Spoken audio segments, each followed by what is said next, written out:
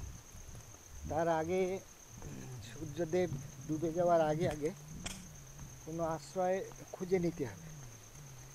এখানে ভাবানো বলে একটা গ্রাম আছে, ভামানো। তো ভামানো গ্রাম, তো এখান থেকে দেখাচ্ছে 9 কিলোমিটার। 9 কিলোমিটার রাস্তা যেতে কম করে খুব দ্রুত চললে 1.5 ঘন্টা। তো সেখানে আশ্রম আছে শুনেছি, কিন্তু কি আছে না আছে কিছুই জানা নেই। তো আমি তো একা আছি, সুতরাং যে কোনো ছোট কুড়ে ঘরে কেউ যদি আশ্রয় দেয় সেখানে থাকতে পারবে। পিছনে আরও 3জন আসছে, তারা সব মহারাষ্ট্রের লোক। জানি না কার কোথায় স্থান লেখা আছে, মা কি লিখে রেখে দিয়েছে। উঁচু উঁচু পাহাড়, এগুলো বেশিরভাগ সেগুন গাছ দুই পাশেই। তো সেন্ট্রাল প্রভিন্স সেগুন, সে অঞ্চল ছেড়ে এসছি, এখন মহারাষ্ট্রের সেগুন জঙ্গল। তো মনে হয় এই অঞ্চলের উচ্চতম পাহাড় পেরিয়েই আসলাম, খপ্পরমাল পাহাড়। ওই দূরে দেখা যাচ্ছে ওই চূড়া, ওখান থেকেই এসছি পার হয়ে। এখনো সূর্যদেব 1.5 ঘন্টা 2 ঘন্টা তো থাকবে। তবে পাহাড়ের আড়ালে চলে গেলে খানিকটা আবছা অন্ধকার নেমে আসবে। রাস্তা অত্যন্ত নিরাপদ রাস্তা, তবে উপরে জঙ্গলে কোন জন্তু আছে দিনের বেলা তো তারা বেরোয় না।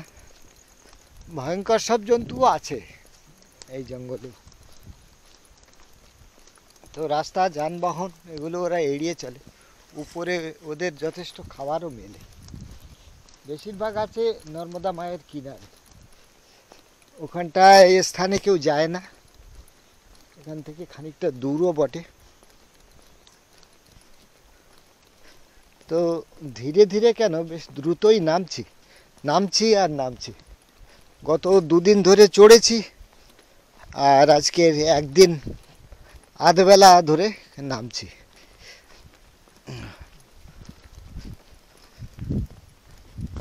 তো এই দেখি আজ কোথায় আশ্রয় মেলে।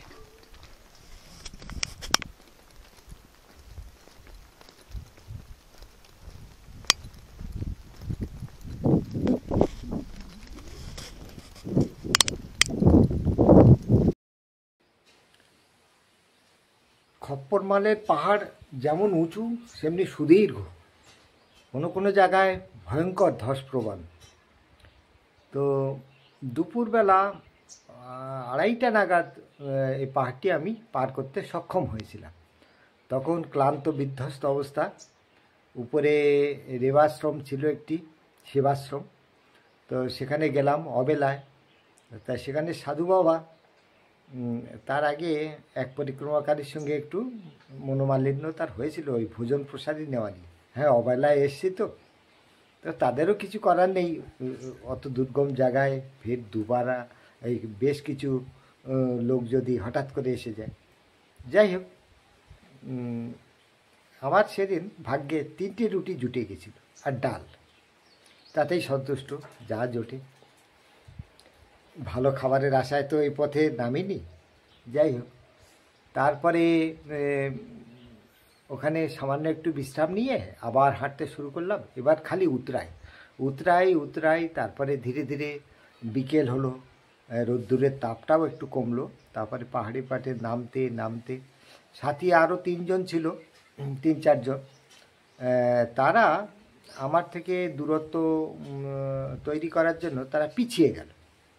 বুঝলাম তারা আমার সঙ্গে একসাথে চলতে চায় না। যাই হোক, তাতে সুবিধা হলো, কারণ হচ্ছে একসঙ্গে অনেক লোক যদি একটা পাহাড়ি গ্রামে আশ্রয় নেওয়া যায় দিনের শেষে, তাহলে সেই পরিবারের পক্ষে অসুবিধা হয়। তো আমি এগিয়ে গেলাম, একটু এগিয়ে গিয়ে ভিলপল্লির মধ্যেই গ্রামটির নাম ছিল ভামানা। সেই ভামানা গ্রামের ভিলপল্লি, সেখানে কালশিয়া পাবরা সেখানে নতুন সে বাড়িতেই আশ্রম সেবা দেয়। বাড়ির গৃহিণী যেমন দেখতে সুন্দর তেমনি তার কথাবার্তাও ভারী সুন্দর। তিনি খুব সেবাপ্রাণ। তিনি তখন ঘরে ছিলেন, ওনার স্বামী তখন ছিলেন না, তিনি পরে এসেছিলেন।